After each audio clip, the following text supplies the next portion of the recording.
तो वहां पे ये डिस्कस किया जाता है, ये पूछा जाता है कि कितने नंबर ऑफ रेवोल्यूशंस वो इलेक्ट्रॉन उस ऑर्बिट में लगा पाएगा पर सेकंड, एक सेकंड में कितना नंबर ऑफ रेवोल्यूशंस लगा पाएगा। तो उसको भी हम लोग, उसके लिए भी एक्सप्रेशन होता है, उसको एक्चुअली हम लोग फ्रीक्वेंसी बोलते हैं कि फ्रीक्वेंसी ऑफ रेवोल्यूशन कितना है, मतलब नंबर ऑफ रेवोल्यूशंस कितना लगा पा रहा है वो पर सेकंड, उसी को तो फ्रीक्वेंसी बोलते हैं हम लोग। तो वो उसका भी एक्सप्रेशन पूछा जाता है, बहुत जगह तुमको कैलकुलेट करने भी बोला जाएगा। ठीक है, तो उसको देख लेते हैं कैसे हम लोग कैलकुलेट किया जाएगा, अगर पूछा गया तो हम लोग कर सकते हैं उसको। तो क्या चीज है, calculation of the number of revolutions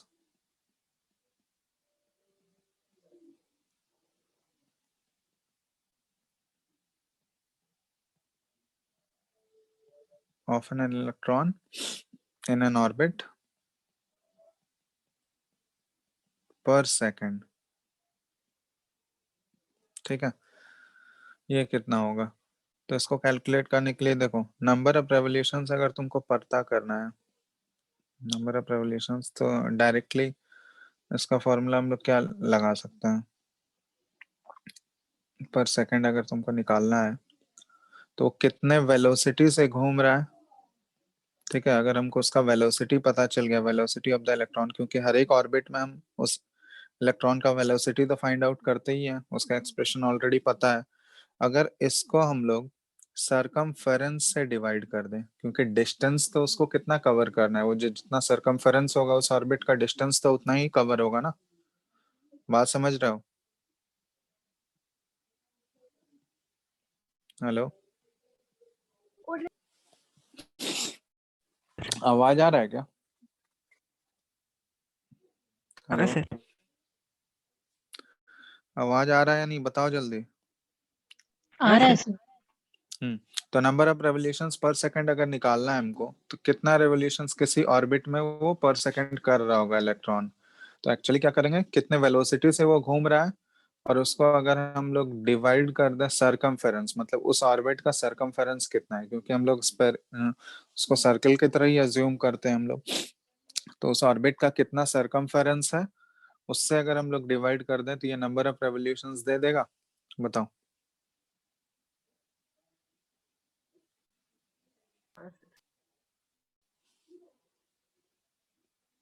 बोलो। हाँ सर। तो अब यहाँ देखो, वेलोसिटी ऑफ इलेक्ट्रॉन का जो एक्सप्रेशन होता है, चलो इसको बाद में पुट करेंगे, अभी वी से ही रहने देते हैं। ठीक है, वेलोसिटी ऑफ इलेक्ट्रॉन किसी भी ऑर्बिट में वी है, डिवाइडेड बाय सरकमफेरेंस उस ऑर्बिट का कैसे निकालोगे। तो सरकमफेरेंस का क्या फॉर्मूला होता है, सर्किल में क्या यूज करते हो, 2 circumference pi r. 2 2 pi pi r. R.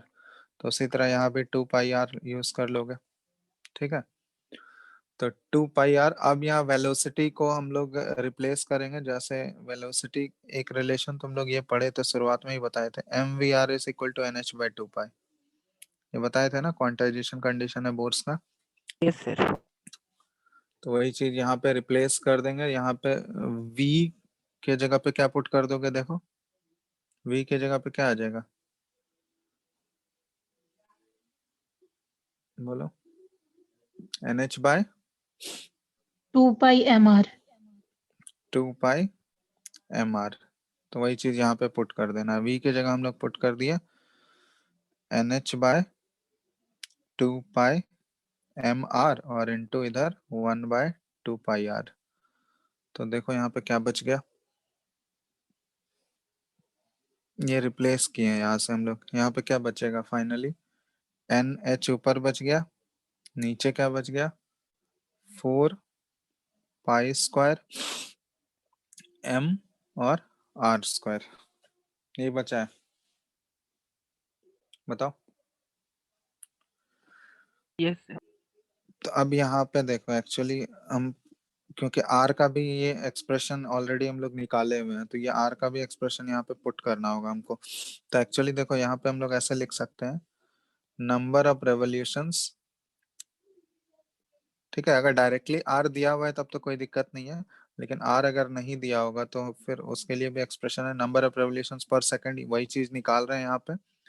तो ये तो आ गया n h by 4 pi square m और r स्क्वायर, ठीक है। r का एक्सप्रेशन अगर पुट कर दोगे यहाँ तो उससे भी आ जाएगा। r का एक्सप्रेशन क्या था, याद है तुम लोगों को? r का एक्सप्रेशन बताओ इधर। सर जो 0.5 into n square by z angstrom. Expression पूछ रहे हैं, expression. Sir h square epsilon naught by pi m e square into n square by z.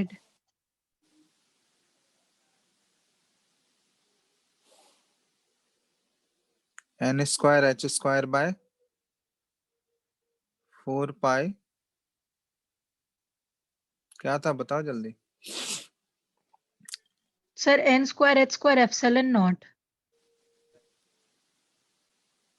n square h square epsilon naught by 4 pi m z square. Sir 4 नहीं था। अच्छा, पाई m z square था सिर्फ। हाँ n square h square epsilon not pi m z square, यही था क्या? Yes sir.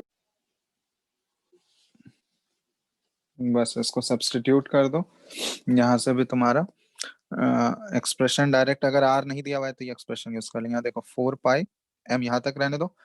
r square है, एक्चुअली हमको इसका स्क्वायर पुट करना है, तो वो डिवाइड में है।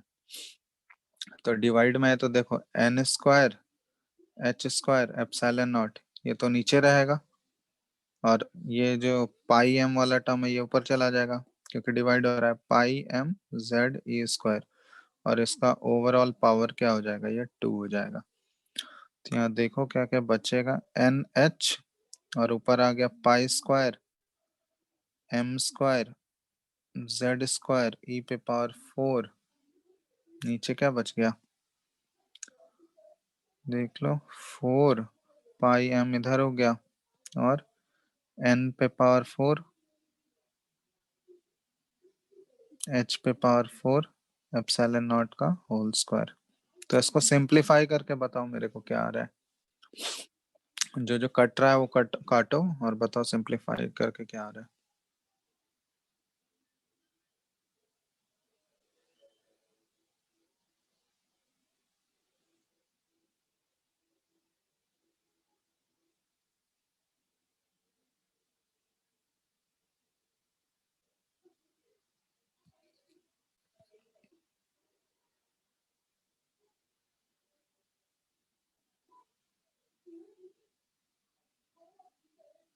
Sir m z square e to the power 4 by 4 n cube h cube epsilon naught square. क्या क्या कट जाएगा यहाँ पे, ये बताना। सर पाई कटेगा। एन एन एच भी कट जाएगा ना। Yes sir. ऊपर क्या बचा, एक पाई बचेगा सिर्फ। एम, एक एम भी कट सर जाएगा। पूरा पाई कटेगा। 2 पाई कहाँ है नीचे? सर आप एक सिंगल पाई लिखे नीचे, लेकिन 4 pi square m r square होता है ना। अच्छा सॉरी, 4 पाई स्क्वायर हो जाएगा। ठीक है, पाई कैंसिल आउट हो गया, क्या क्या बचा? पाई स्क्वायर पूरा कैंसिल आउट हो गया, एम, एक एम बचा ऊपर, ठीक है। जेड स्क्वायर बचेगा, ई पे पावर 4 बचेगा, यही बचा ऊपर में। Yes sir. नीचे 4 बचा, एम तो कैंसिल आउट हो ही गया है एक।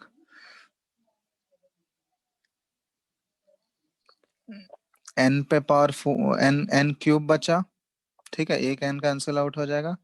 एच क्यूब बचा, और एप्सिलॉन नॉट का स्क्वायर बचा, यही होगा, देख लो।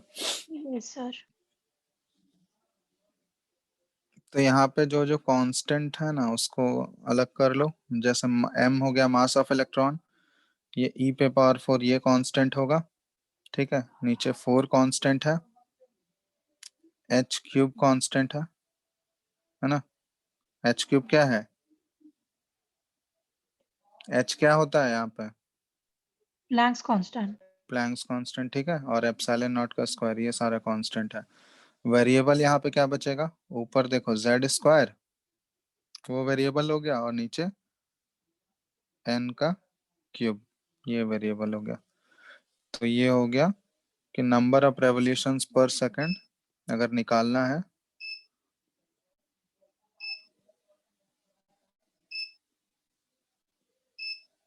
तो ये हम लोग एक्सप्रेशन यूज कर सकते हैं। ठीक है, अगर रेडियस पहले ही निकाल चुके हो तो इतना करने का जरूरत नहीं है, डायरेक्टली ये वाला भी यूज कर सकते हो। ठीक है, तो देखेंगे। यहाँ पे देखो एक तो ये हो गया, बहुत जगह ये भी पूछा जाता है time taken for one revolution, time taken for one revolution ये कैसे निकालेंगे। अगर तुमको नंबर ऑफ रेवोल्यूशंस पर सेकंड पता है, मतलब वो फ्रीक्वेंसी दिया हुआ है, ये एक्चुअली किसका एक्सप्रेशन हुआ, नंबर ऑफ रेवोल्यूशंस पर सेकंड, इसी को तो हम लोग फ्रीक्वेंसी बोलते हैं ना। फ्रीक्वेंसी पढ़े होगे, फ्रीक्वेंसी का डेफिनेशन क्या होगा।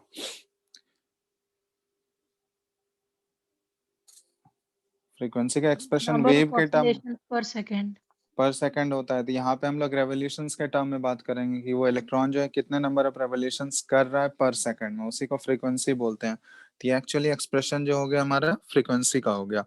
ठीक है, अब यहाँ पे अगर तुमसे ये पूछा जाए time taken for one revolution ये कितना है, जिसको हम लोग 1 time by period, frequency. 1 bye frequency. तो ये 1/फ्रीक्वेंसी मतलब जो भी फ्रीक्वेंसी का मेरा जो टर्म आया है या एक्सप्रेशन आया उसी को अगर हम लोग इन्वर्ट कर दें 1/f अगर कर दें तो ये हो जाएगा हमारा टाइम पीरियड हो जाएगा। तो इसी का जस्ट उल्टा अगर कर देंगे, इसी का रेसिप्रोकल ले लोगे तो वही तो आ जाएगा हमारा, क्या आ जाएगा, टाइम पीरियड हो जाएगा। तो इसका एक्सप्रेशन देखो ये है ना, नंबर ऑफ रेवोल्यूशंस पर सेकंड या फ्रीक्वेंसी का क्या है NH/4 पाई स्क्वायर तो ये क्या हो जाएगा 4 पाई स्क्वायर ये ऊपर चला गया और नीचे क्या बच गया NH, यही हो गया। या फिर जब यहाँ R का वैल्यू पुट कर दोगे तो एक्सप्रेशन आया था हमारा ये, तो यहाँ पे इसका एक्सप्रेशन चेंज हो जाएगा, ये 4h³ ये ऊपर चला गया और इधर आ गया n³ और नीचे Z² और इधर क्या बच गया ME⁴। तो ये हो गया टाइम पीरियड का, बात समझ रहे हो।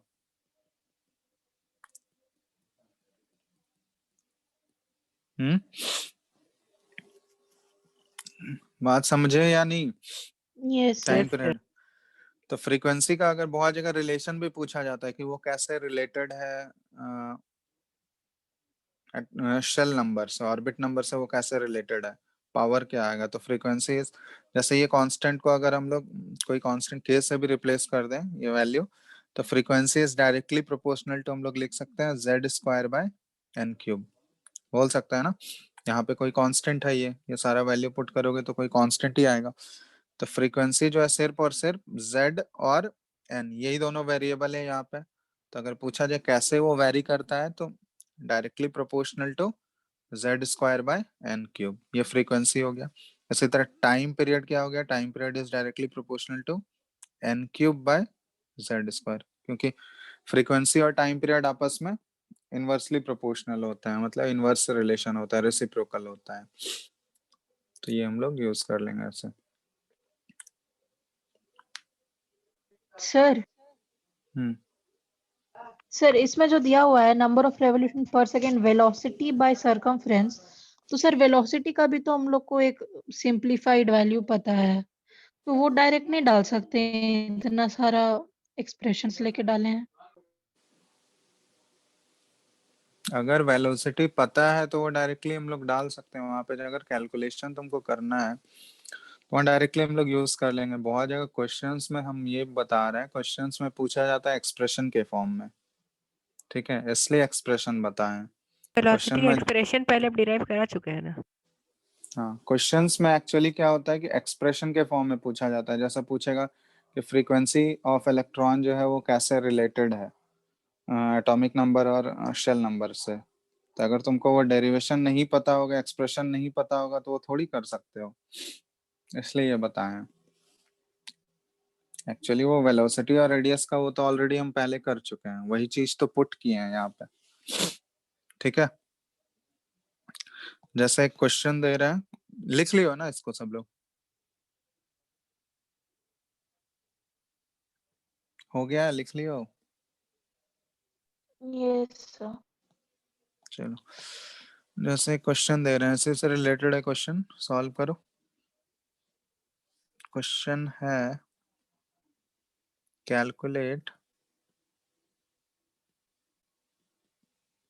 The velocity of an electron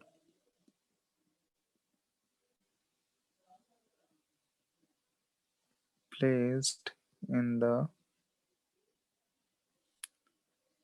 third orbit of Li2 plus ion. Also calculate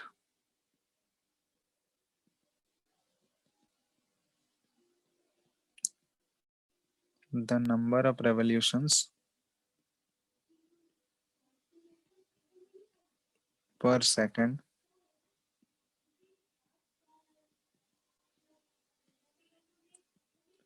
that it makes around the nucleus. चलो करो इसको। सर इसमें डायरेक्ट वैल्यू यूज कर सकते हैं? इसमें जो ओरिजिनल फॉर्मूला जो बताए थे वेलोसिटी बाय सरकमफेरेंस, तो पहले वेलोसिटी निकालो, उसके बाद वो डायरेक्टली अगर वैल्यू आ गया है मेरे पास तो वो एक्सप्रेशन में थोड़ी पुट करेंगे, फिर तो वो डायरेक्ट यूज कर लेंगे।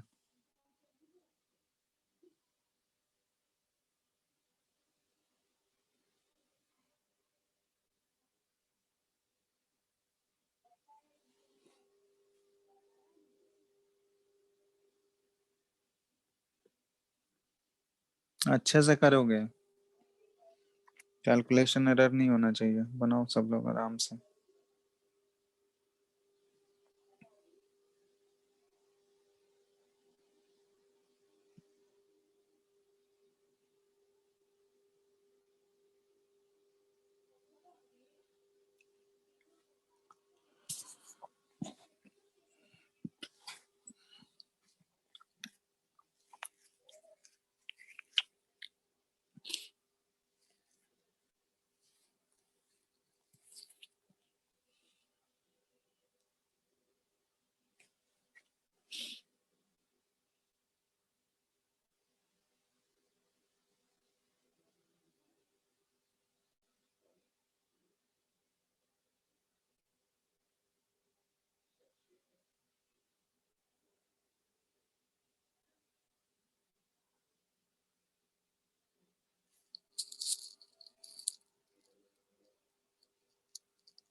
That 2.1 approximately 2.18 into 10 raised to 15.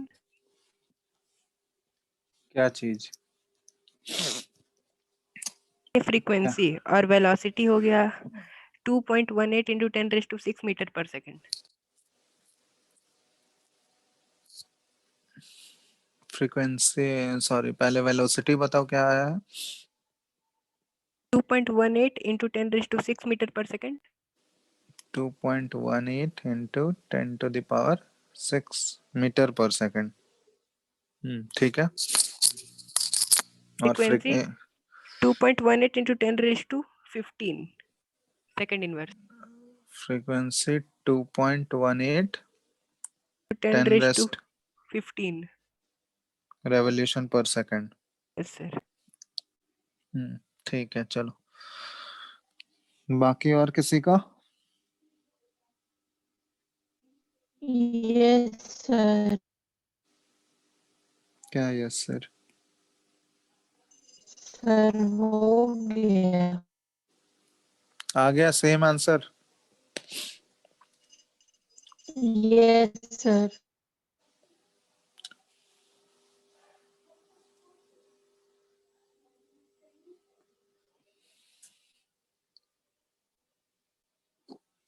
सबका आ गया है?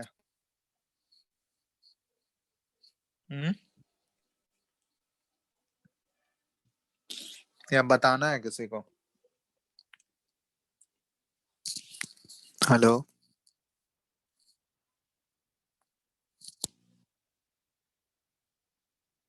आवाज आ रहा है? बताना है किसको किसको डाउट है इसमें, हैंड रेस करो।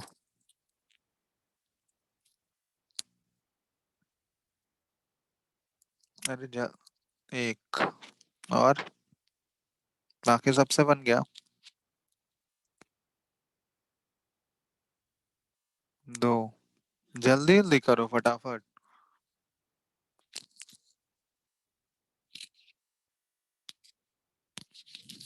बाकी सबसे बन गया।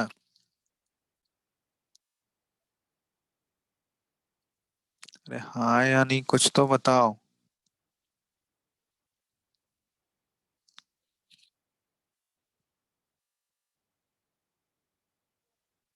बाकी लोग क्लास कर रहा है या नहीं? स्वयं यस सर। बन गया? यस बस दो को ही डाउट है। चलो देखो यार, इसमें जैसा फॉर्मूला तो बताएं, पहले तो वेलोसिटी ही निकालोगे। ठीक है, तो वेलोसिटी निकालने का फॉर्मूला एक्चुअली पता ही है तुम लोगों को, एक्सप्रेशन लिखा ही है। 2.18 इंटू 10⁻⁶, यही था ना, into z Yes, by sir. N metre per second. तो जेड बाय एन यहाँ पे एक्चुअली देख लो किसका निकालना है, लिथियम Li2+ का निकालना है। तो लिथियम के लिए जेड का वैल्यू कितना होता है? 3 हो गया। और कौन सा ऑर्बिट के लिए निकालना है? Third orbit. तो थर्ड ऑर्बिट ये भी 3 हो गया। तो बस यहाँ पे पुट कर दो। तो अब 3/3 करोगे तो वो तो 1 ही हो गया। तो वेलोसिटी तो डायरेक्ट तुम्हारा 2.18 इंटू 10⁻⁶ मीटर पर सेकंड, ये तो डायरेक्ट आ गया, इसमें तो कुछ करना ही नहीं है। अब फ्रीक्वेंसी हमको निकालना है। तो फ्रीक्वेंसी का फॉर्मूला क्या बताया था तुम लोगों को? वेलोसिटी बाय सरकमफेरेंस, यही है ना, v/2πr। तो v ऑलरेडी हमारा आ चुका है। अब यहाँ पे हमको 2 और 2π तो कांस्टेंट ही है। ठीक है, 2 इंटू 3.141 पुट कर दोगे पाई का। अब r यहाँ पे रेडियस पुट करना है हमको। तो रेडियस भी निकालना होगा यहाँ पे। तो रेडियस का फॉर्मूला क्या था, बता जल्दी जल्दी। अगर किसी भी एटम के लिए रेडियस निकालना है तो क्या था? 0.53 इंटू Z²/n। z²/n या n²/z? Sorry sir.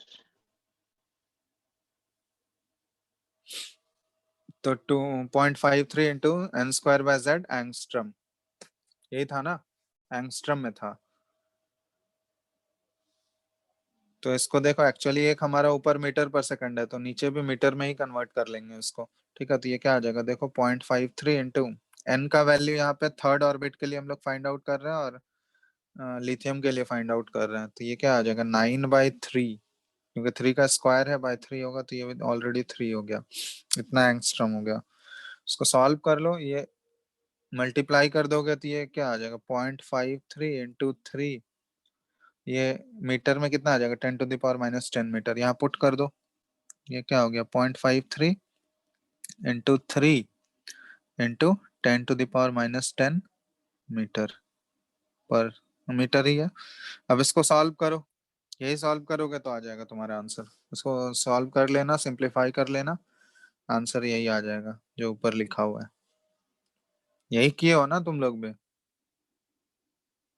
Yes sir. Yes sir. चलो क्लियर है सबको जिसको इसको डाउट था? Yes sir. चलो अब इसमें देखोगे एक टाइप का ऐसा क्वेश्चन पूछा जाता है कि नंबर ऑफ लाइंस पूछे जाते हैं, कि अगर मान लो ट्रांजिशन अगर हो रहा है इलेक्ट्रॉन का, तो उसमें कितने नंबर ऑफ पॉसिबल लाइंस होंगे, ठीक है, नंबर ऑफ स्पेक्ट्रल लाइंस कितने पॉसिबल होंगे, तो वो कैसे फाइंड आउट करते हैं हम लोग, जैसे मतलब नंबर ऑफ ट्रांजिशंस, ठीक है, या फिर इसी को बोला जाता है और number of spectral lines possible, total कितने होंगे, ठीक है। जैसे मान लो कोई भी इलेक्ट्रॉन ट्रांजिशन कर रहा है 4 से 1 पे, ठीक है, n=4 से n=1 पे ट्रांजिशन कर रहा है, तो कितने नंबर ऑफ पॉसिबल लाइंस हो सकते हैं, नंबर ऑफ स्पेक्ट्रल लाइंस कितने पॉसिबल होंगे। तो जैसे यहाँ पे ड्रॉ करो, जैसे ये n=1 का लाइन है, ठीक है, इसी तरह ये n=2 है, ये n=3 है, ठीक है, और n=4 है ये। तो इलेक्ट्रॉन जो है n=4 से n=1 पे जंप कर रहा है, तो वो कितने तरीके से जंप कर सकता है, टोटल कितने लाइंस पॉसिबल होंगे। अब यहाँ पे ध्यान देना कि कोई भी सेम लाइन को 2 बार काउंट नहीं करना है, अलग अलग कितने लाइंस पॉसिबल होंगे। तो पहला पॉसिबिलिटी क्या है, देखो, या तो फोर से डायरेक्ट ये 1 पे जंप कर सकता है, एक तो ये है, अलग लाइन होगा बिल्कुल डिफरेंट। दूसरा पॉसिबिलिटी क्या है कि 4 से ये 3 पे आए, ठीक है, फिर 3 से 2 पे आए, और फिर 2 से 1 पे आए, होगा। यस सब सर। अलग सब अलग अलग लाइंस हैं, सबका जो फ्रीक्वेंसी आएगा या वेवलेंथ आएगा डिफरेंट होगा, ठीक है, ये हो गया। और क्या पॉसिबिलिटी है कि 4 से वो पहले 3 पे फिर डायरेक्ट 1। डायरेक्टली 2 पे आए, और फिर 2 से 1 पे आए, 2 से 1 पे तो ये वाला लाइन ऑलरेडी हो ही चुका है। बात समझ रहे हो, कोई भी सेम लाइन को 2 बार काउंट नहीं करना है हमको। और और कोई लाइन छूटा हुआ है, एक और लाइन छूटा हुआ है, बताओ कौन सा। 3 और फिर 3 से 1। हाँ, 4 से 3 वाला लाइन ये तो ऑलरेडी है ही यहाँ पे हमारे पास, 4 से 3 वाला लाइन तो है ही ना। अब इसमें एक और पॉसिबिलिटी छूटा हुआ है कि 3 से डायरेक्टली वो जंप करके 1 पे आ जाए, तो ये अलग लाइन है। और कोई पॉसिबल लाइन होगा क्या 4 से 1 पे आने का, और कोई अलग लाइन बताओ।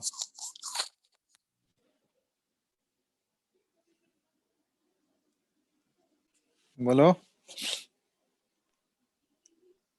और कोई पॉसिबिलिटी नहीं है। नहीं है। No sir. तो टोटल नंबर ऑफ लाइंस यहाँ पे काउंट कर लो कितने हो गए, नंबर ऑफ स्पेक्ट्रल लाइंस, इसी को बोलते हैं कि कितने पॉसिबल स्पेक्ट्रल लाइंस होंगे। तो total number of spectral lines कितने हो गए यहाँ पे 6। 6, तो इसका आंसर हो गया 6, ठीक है। तो यहाँ देखो, जैसे ये तो सिंपल था कि 4 से 1 में तो यहाँ पे काउंट कर सकते हैं, लेकिन अगर बहुत ज्यादा बड़ा नंबर दे दिया, जैसे मान लो 20 से अगर 1 पे आ रहा है, तो कितने पॉसिबल लाइंस होंगे, तो उतना काउंट करना पॉसिबल नहीं है ना। पॉसिबल है क्या, जैसे एक और तुम लोग खुद बताओ, 6 से 1 पे हो रहा है, 6 से 1 पे कितने नंबर ऑफ पॉसिबल लाइंस होंगे, टोटल काउंट करके बताओ।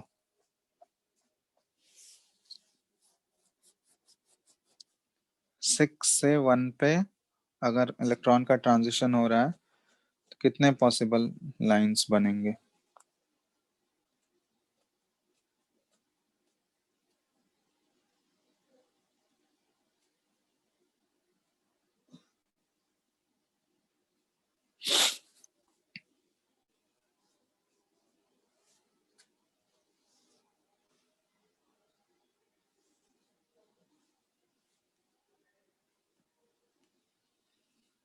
सर 10। सारे लाइंस काउंट कर लेना, ठीक है? 15 पॉसिबल कितना? 15 15। 15 करेक्ट है। हम एक चीज नोटिस, क्या? सर अगर इसमें अगर 6 से 1 पे जा रहा है तो फिर हम लोग को करना क्या है कि 6 से कम वाला नंबर ले सकते हैं और फिर उसमें इंटीजर का जो एडिशन के लिए होता है ना n n+1/2, उसमें n का वैल्यू उसको पुट करके आंसर आ सकता है। इसका फॉर्मूला भी बताएंगे, अभी बस हम तुमको काउंट करके देखने बोल रहे हैं, ठीक है? अभी तो जब तक छोटा हम काउंटिंग वैल्यूज है वो करके ही बोले। अभी तक जब छोटा वैल्यूज है वो तो सिंपली काउंट कर सकते हैं हम लोग, लेकिन बड़ा वैल्यूज अगर होगा तो वहां पे फॉर्मूला यूज कर लेंगे हम लोग, ठीक है? वो फॉर्मूला बताएंगे, पहले तुम लोग काउंट करके बताओ 6 से 1 में कितना ट्रांजिशंस हो रहा है, टोटल कितने लाइंस बनेंगे। 15 है करेक्ट आंसर। सबका आ रहा है?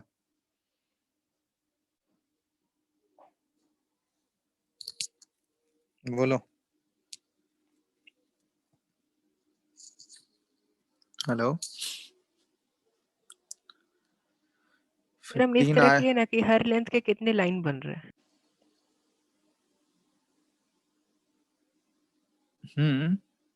सही है। 15 आ रहा है या नहीं सबका? अरे बताओ जल्दी।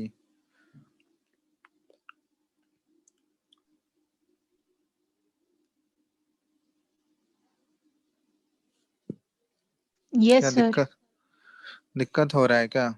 चलो एक बार डिस्कस कर लेते हैं।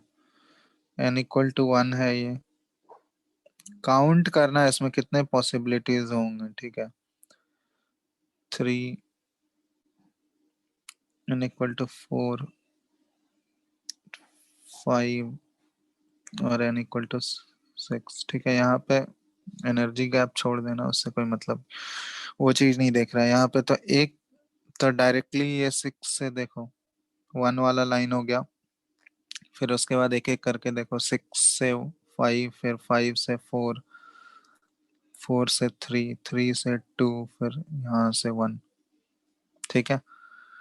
उसके बाद वही n6 से 5 पे आया और उसके बाद 5 से डायरेक्टली ये 1 पे जंप कर गया, ठीक है? और क्या क्या लाइंस पॉसिबल है? 6 से ये 4 पे आया डायरेक्ट, और फिर 4 से ये डायरेक्ट 1 पे आया, ठीक है? उसके बाद 6 से 3 पे आया, फिर 3 से 1 वाला हुआ है क्या? नहीं हुआ है। 3 से 1 वाला हो गया। उसके बाद अब देखो, और बताते जाओ तुम लोग कौन कौन सा कौन।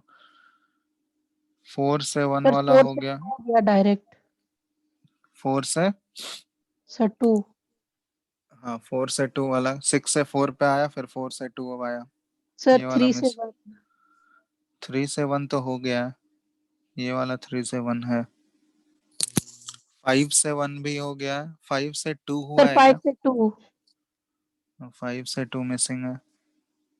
और क्या क्या छूटा है? और कुछ छूटा है?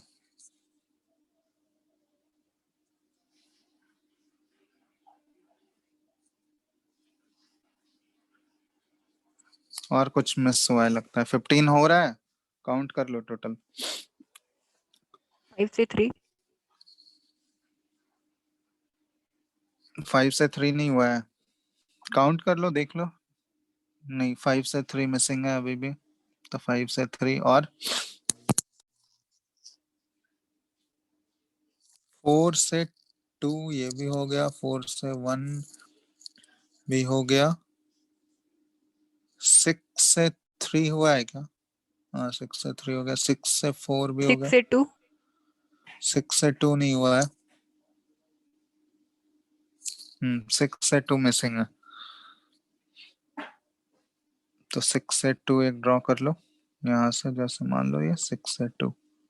और देख लो, टोटल काउंट कर लो, देख लो आ रहा है 1 2 15 3 हो गया। 4 5 6 7 8 9 10 11 12 13 14 15। हाँ, तो ये 15 हो गया।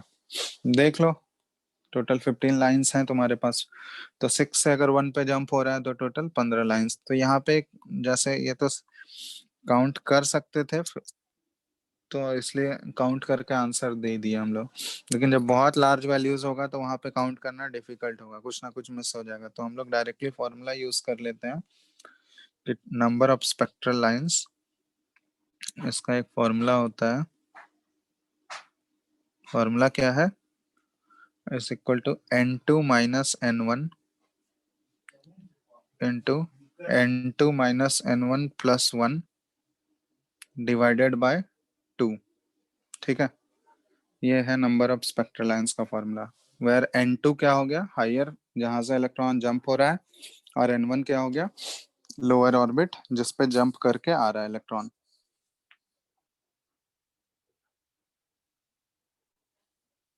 ठीक है, तो देख लो इस फॉर्मूले में, अगर इस फॉर्मूले में पुट करोगे तो यहाँ से क्या आ जाएगा? n2 के जगह पे n2 हो गया 6, n1 हो गया 1, तो 6 माइनस 1, और इधर क्या हो गया? 6 माइनस 1, और यहाँ पे प्लस 1 बाई 2 करोगे तो ये कितना आ गया? देखो 6 माइनस 1 5, और ये इंटू 6 बाई 2, तो नंबर लाइंस कितने हो गए? 15 हो गया? हो गया 15? Yes sir. यस तो सर। ये तो डायरेक्टली फॉर्मूला यूज करके सॉल्व कर लोगे। ठीक है, काउंट करने का जरूरत नहीं है। तो ये फॉर्मूला बस ध्यान रखना। Number of spectral, total possible spectral lines अगर निकालना है तो n2 minus n1 into n2 minus n1 plus 1 by 2।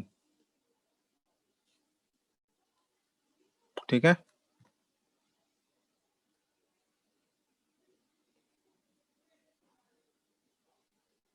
बोलो। Yes sir. चलो, तो ये तो हो गया। अब देखते हैं, कुछ कुछ क्वेश्चंस करते हैं बोर्स मॉडल से, और भी questions.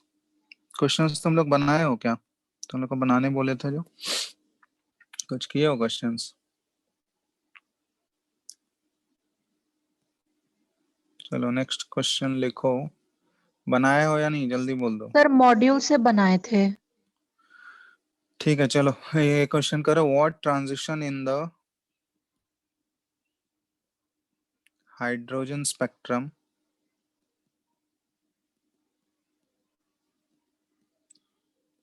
would have the same wavelength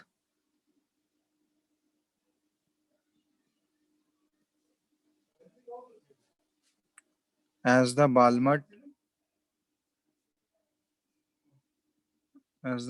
transition n equal to 4 to n equal to 2 of He plus spectrum। ठीक है, ये क्वेश्चन है। क्वेश्चन समझ में आया? पहले देख लो एक बार। What transition in the hydrogen spectrum would have the same wavelength as the Balmer transition n equal to 4 to n equal to 2 of He plus spectrum। ठीक है, तो क्वेश्चन एक बार समझ जाओ, उसके बाद सॉल्व करो।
बन गया। हम्म।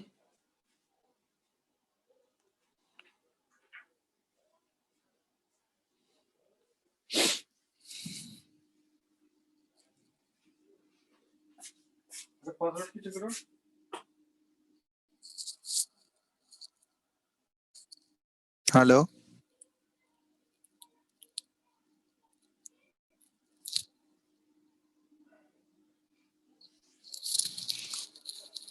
ए से एल तक।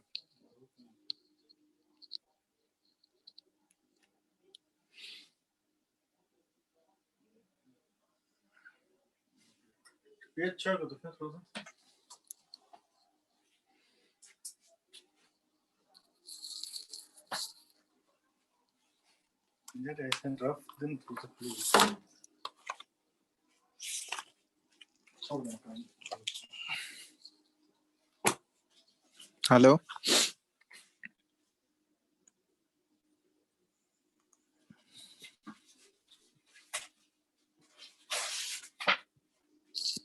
Sir, N2 is equal to 2 to N1 is equal to 1. n equal to 2 to N equal to 1.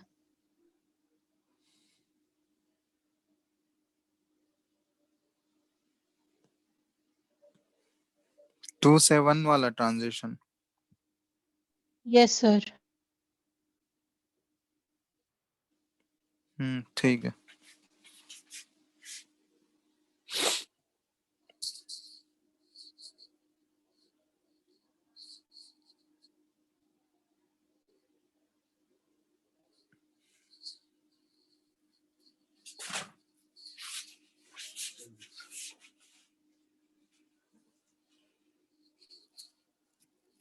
और किसी का आ गया? देखो यहाँ पे क्या है, बाल्मर ट्रांजिशन है n इक्वल टू 4 से लेके n इक्वल टू 2 वाला एच ई प्लस का। तो जब हम लोग एक्सप्रेशन लिखते हैं 1/λ इज इक्वल टू, मतलब वेवलेंथ होना चाहिए, सेम होना चाहिए दोनों केस में। तो 1/λ is equal to R Z square into 1/n1 का होल स्क्वायर माइनस 1/n2 का होल स्क्वायर। तो ये फॉर्मूला है। अब यहाँ पे अगर पुट करोगे तो देखो 1/λ आर एच ई प्लस के लिए हम लिख रहे हैं, ठीक है। तो एच ई प्लस के लिए z का वैल्यू हो जाएगा 2, तो z स्क्वायर हो गया, ये 4 हो गया, इनटू ये 1/n1।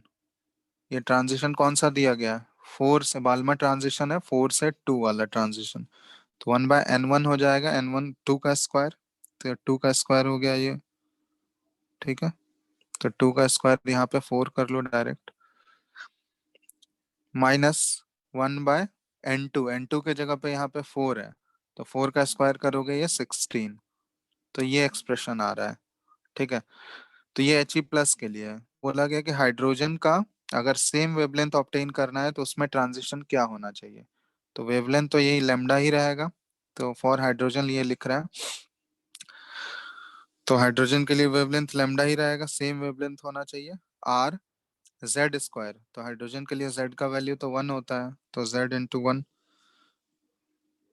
तो 1 का स्क्वायर करोगे 1, और यहाँ पे देखो 1/n1 का स्क्वायर माइनस 1/n2 का स्क्वायर। ये n1 और n2 हमको फाइंड आउट करना है, वेवलेंथ सेम होना चाहिए। तो यहाँ पे कैसे कर सकते हैं, अब ये इक्वेशन हमको सामने दिख रहा है, ठीक है। ये फर्स्ट इक्वेशन है, ये सेकंड इक्वेशन है। तो अब दोनों इक्वेशन को अगर हम लोग एक तरीके से रिप्रेजेंट कर सकें तो डायरेक्टली वहां पे हम लोग n1 और n2 का वैल्यू फाइंड आउट किया जा सकता है। तो देखो, अगर वेवलेंथ सेम रखना है हमको तो इस इक्वेशन को देखो, पहले वाले इक्वेशन को हम सेकंड इक्वेशन की तरह कर सकते हैं। कैसे, 1/λ इज इक्वल टू आर। अगर यहाँ 4 किसी तरह से कैंसिल आउट हो गया, अगर इसको हम 4 को 1 के फॉर्म में अगर ला सकते हैं तो वो कन्वर्ट हो सकता है क्या। देखो ये 4 है, अब इन दोनों वैल्यूज को देखो, 1/4 और 1/16, इन दोनों में कॉमन कुछ मिलेगा क्या, 1/4 और 1/16 में 1/4 कॉमन आ 1 रहा by है, 4. तो 1/4 अगर कॉमन आ गया तो यहाँ देखो क्या बच गया, 1/4 अगर इसमें कॉमन ले लिए तो इधर 1 ही बच गया, 1/1 लिख लेते हैं, 1 minus 1/4. 1 माइनस 1/4। ठीक है, देखो अब यहाँ से 4 कैंसिल आउट हो गया, तब ये एक्सप्रेशन देखो बिल्कुल इसके जैसा हो गया, r/1 और 1/n1 का स्क्वायर माइनस 1/n2 का स्क्वायर।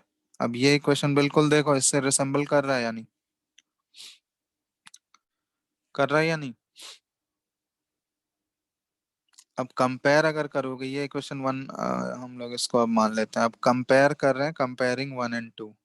ठीक है, कंपेयरिंग 1 एंड 2, 1 और 2 को कंपेयर करो, तो कंपेयर करने से क्या मिलेगा, देखो लेमडा तो सेम रहेगा r, और यहाँ भी 1 आ गया, n1 square is equal to, ये किसके इक्वल हो गया, 1 के इक्वल, और n2 square is equal to 4 आ गया, ये आ रहा है कंपेयर करने पे।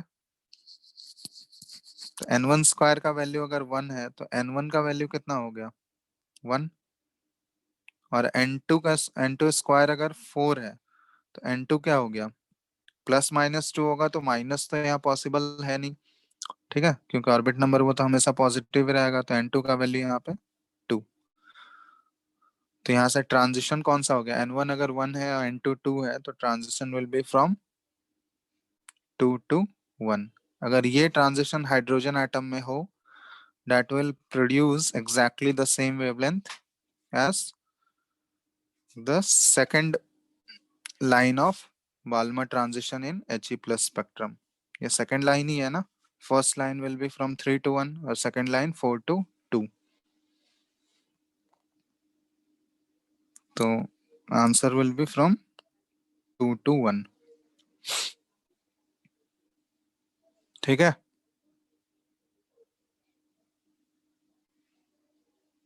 हेलो, हो गया, देख लो एक बार।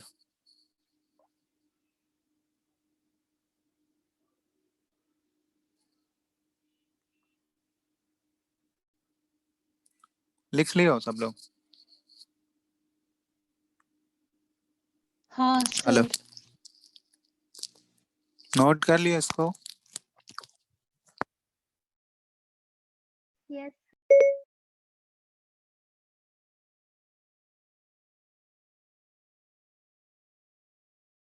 हो गया सबका,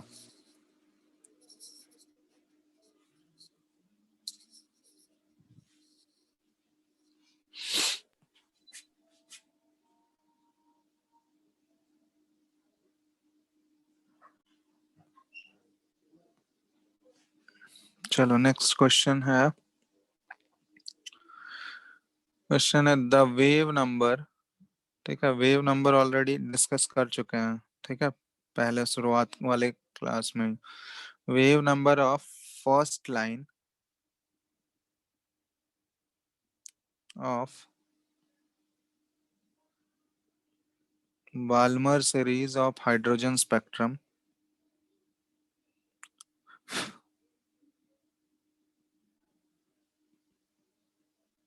is 15,200 सेंटीमीटर इनवर्स।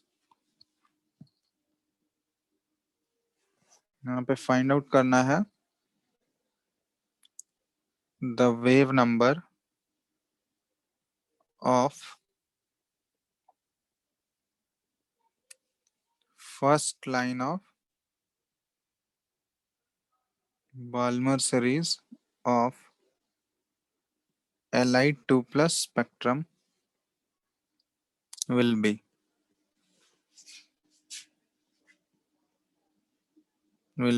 ये फाइंड आउट करना।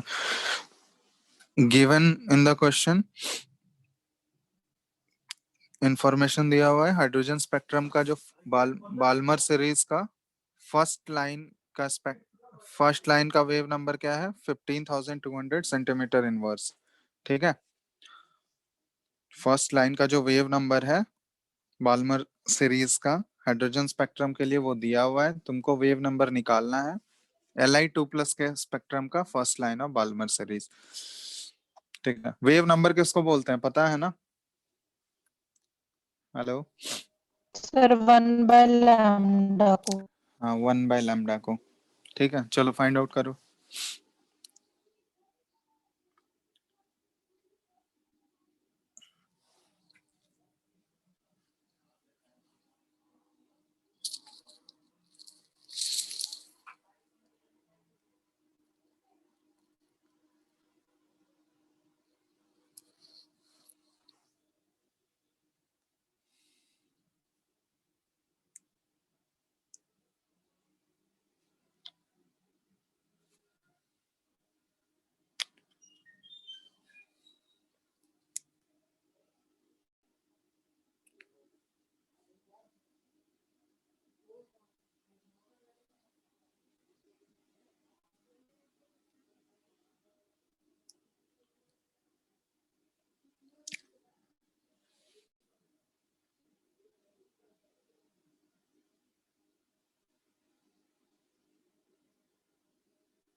आगे आंसर। सर 136800 1368 00 यूनिट क्या है? Centimetre inverse. सेंटीमीटर इनवर्स, हाँ ठीक है। 136800 सेंटीमीटर इनवर्स।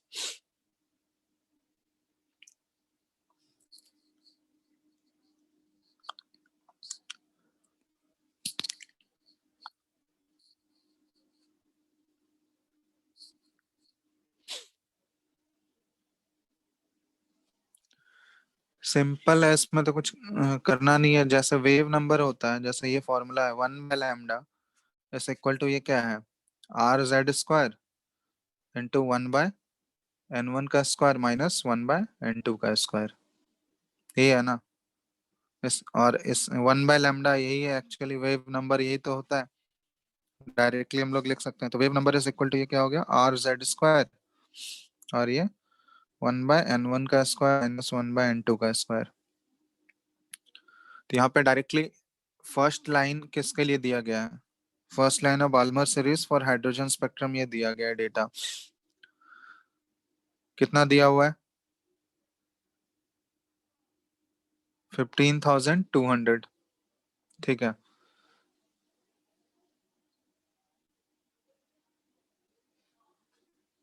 तो फॉर हाइड्रोजन एटम यहाँ पे देखोगे Z का वैल्यू क्या हो जाएगा, Z का वैल्यू हो गया 1। और ट्रांजिशन कौन सा है, फर्स्ट लाइन है बाल्मर सीरीज का, और 3 to इसमें 2। भी तो फर्स्ट लाइन बाल्मर सीरीज का 3 से 2। ठीक है, और दूसरे केस में जो हमको Li2+ का निकालना है, तो Li2+ के लिए सिर्फ Z ही तो डिफरेंट होगा, Z का वैल्यू सिर्फ 3 हो जाएगा यहाँ पे। और कोई चेंज होगा क्या, ट्रांजिशन तो वही 3 से 2 ही रहेगा, क्योंकि इसका भी पहला वाला लाइन का ही निकालना है हमको। समझ रहे हो, तो ट्रांजिशन तो सेम रहेगा ना, N1 और N2 का वैल्यू सेम रहेगा। तो इसके लिए अगर हम लोग यहाँ पे पुट करें, तो ये क्या हो जाएगा, R इंटू Z²। ठीक है, और देखो ये 1/n1 का स्क्वायर, इसको सॉल्व नहीं कर रहे हैं हम, 1/n2 का स्क्वायर। ये वाला वैल्यू जो होगा ये दोनों केसेस में सेम आएगा।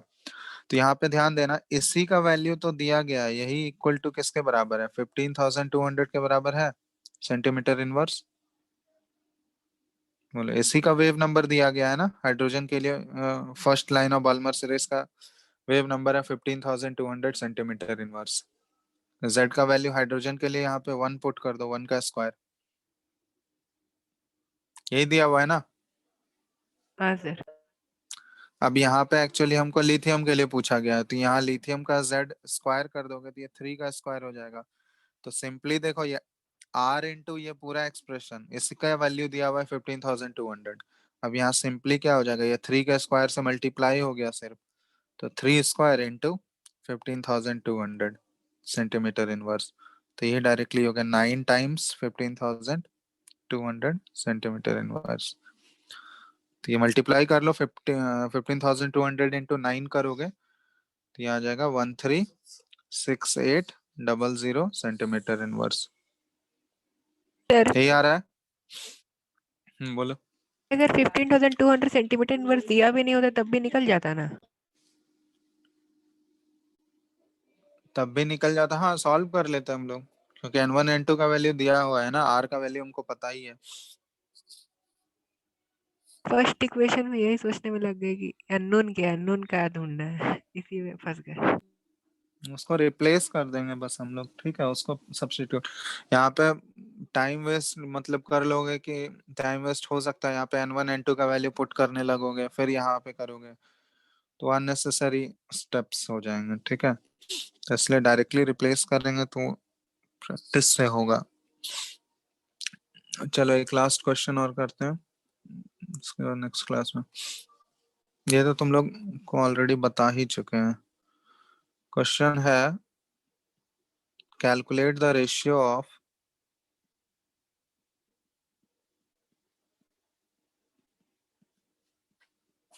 maximum lambda, maximum wavelength of Lyman and Balmer series for hydrogen atom, ठीक है। रेशियो निकालना है मैक्सिमम वेवलेंथ का of Lyman and Balmer series, what will be the ratio.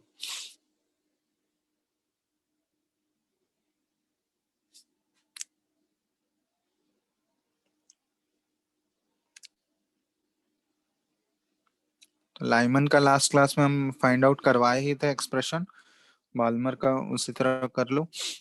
Ratio बताओ क्या आएगा। लैम्डा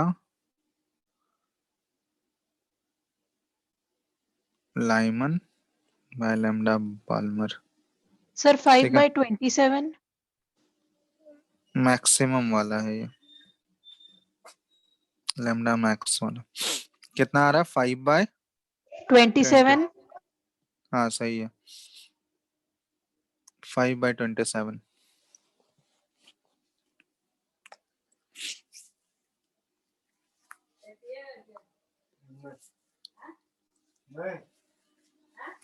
नहीं तो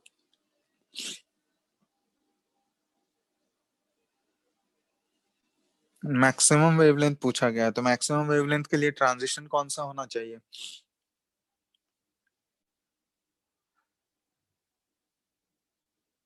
ट्रांजिशन कौन सा होगा, सबसे मिनिमम होना चाहिए एनर्जी का।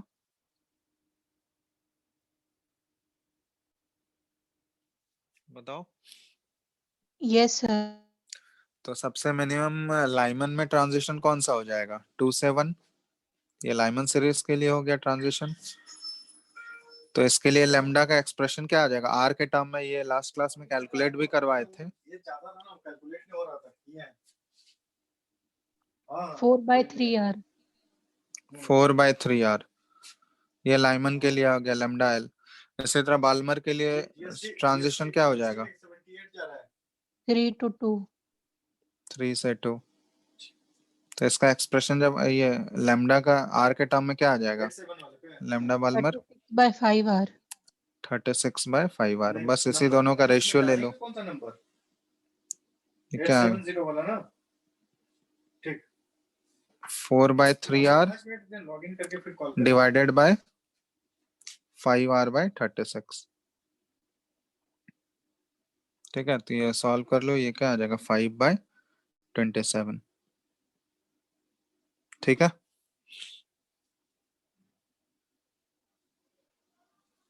आ गया है ना ये सबका। Yes sir. चलो, तो ये हो गया इससे रिलेटेड क्वेश्चंस। और भी तुम लोग एनसीईआरटी से बनाए हो क्वेश्चंस, एनसीईआरटी के क्वेश्चंस किए हो या नहीं। सर एग्जाम्पल्स किए हैं। एग्जाम्पल नहीं, एक्सरसाइज वाले भी क्वेश्चंस, ठीक है? तो तुम लोग का ये होमवर्क रहेगा नेक्स्ट क्लास में। एनसीईआरटी के एक्सरसाइज वाले जितने भी क्वेश्चंस होंगे बोर्स मॉडल से रिलेटेड, ठीक है, वो पता चल जाएगा एक बार क्वेश्चन पढ़ोगे तो एनसीईआरटी के एक्सरसाइजेस वाले क्वेश्चन, ठीक है, प्लस बुकलेट का भी क्वेश्चन। बुकलेट में अलग से वो दिया हुआ ही है, सेक्शन वाइज डिवाइडेड है। बोर्स मॉडल का जो भी होगा up to Bohr's model,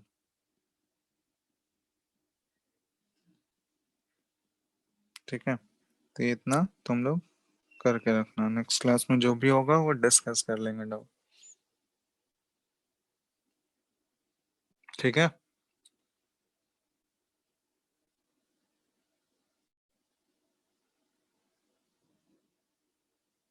next class में क्या डिस्कस करिएगा टॉपिक सर? टॉपिक इसके बाद वाला इसके बाद वही है, हाइजेनबर्ग अनसर्टेनिटी प्रिंसिपल है, फिर डी ब्रॉयस इक्वेशन है, वो सारे चीज होगा, ठीक है? डी ब्रॉयस इक्वेशन और हाइजेनबर्ग अनसर्टेनिटी प्रिंसिपल।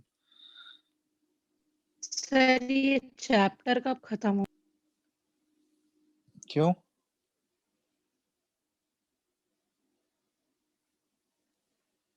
कोई दिक्कत है क्या? No sir. अभी चलेगा, इसमें सारे टॉपिक्स जब तक कवर नहीं होंगे तो कब? अभी तो बहुत सारा टॉपिक बचा हुआ है, अभी चलेगा, 5-6 क्लास और लगेंगे इसमें।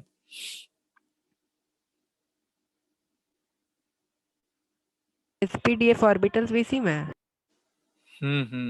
यस। एक बार एनसीईआरटी से कंटेंट देख सकते हो, ठीक है? एनसीईआरटी बुक में देखोगे अपने आप आइडिया लग जाएगा, बहुत सारे टॉपिक्स अभी बचे हुए हैं, सर ठीक है? देखेंगे। तो इतना करके रखना तुम लोग, ठीक है? आगे नेक्स्ट क्लास में डिस्कस कर लेंगे, ठीक है? और ये भी एक्सरसाइजेस में भी बोर्स मॉडल का करना तुम लोग, ठीक है? अप टू बोर्स मॉडल, ठीक है? सारा नहीं बनाना है, अप टू बोर्स मॉडल ही करना है, तो ये करो, आगे फिर देखते हैं, ठीक है?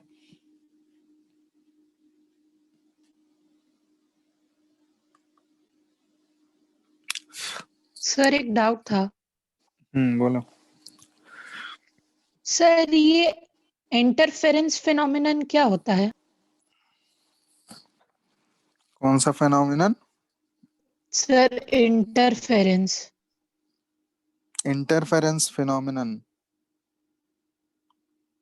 वो यहाँ पे नहीं पढ़ना है, वो फिजिक्स का पार्ट है। इंटरफेरेंस वो फिजिक्स में बताया जाएगा, जब वेव मैकेनिक्स पढ़ोगे ना फिजिक्स में, वहां पे इंटरफेरेंस आता है, ठीक है? वो वेव का प्रॉपर्टी है इंटरफेरेंस, तो उसको डिटेल में किया जाता है, वो फिजिक्स में करोगे। वो भी क्लास 12th के फिजिक्स में है।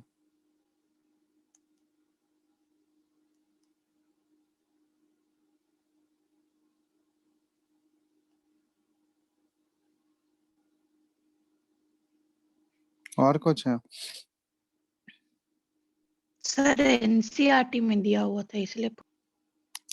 वो जस्ट क्या उसमें वो डिटेल में नहीं दिया होगा ना, वो तो बस एक लाइन दिया हुआ है, तो वो डिटेल में सर करना भी नहीं। हाँ बोलो।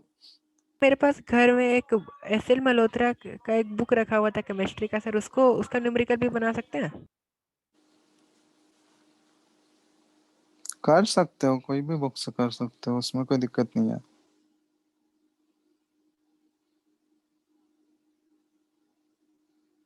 रेलेवेंट अगर चीज है तो कर सकते हो,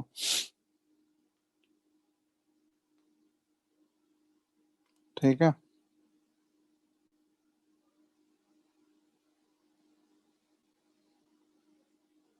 हेलो, यस सर। करो ट्राई, किसी भी चीज से करो, अगर रेलेवेंट टॉपिक दिया हुआ है तो करो ट्राई, उसमें कोई दिक्कत नहीं है।